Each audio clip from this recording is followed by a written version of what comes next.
जिंदगी के तवील सफर में मैंने बेशुमार रास्ते बदले।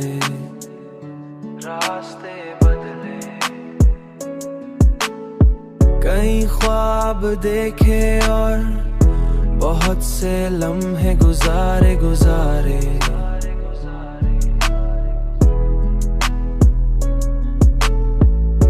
मगर दिल को वो सुकून कहीं ना मिला जो तुम्हारी एक मुस्कुराहट में था।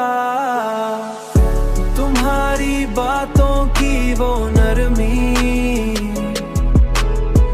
आज भी मेरे दिल एक मीठे दर्द की तरह बसी हुई है। मीठे दर्द की तरह बसी हुई है।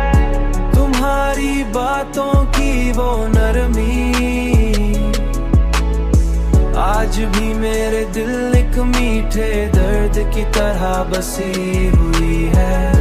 मैं अक्सर सोचता वापस मोड़ा जा सकता तो मैं उन्हीं लम्हों को रोकता जहां तुम मेरे साथ थे।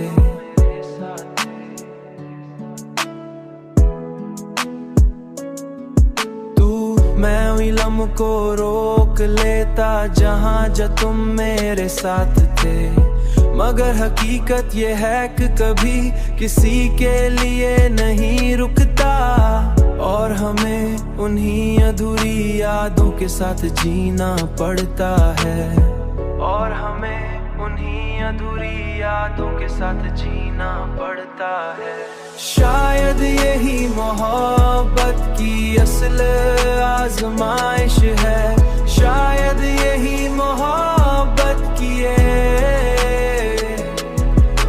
शायद यही मोहब्बत की असल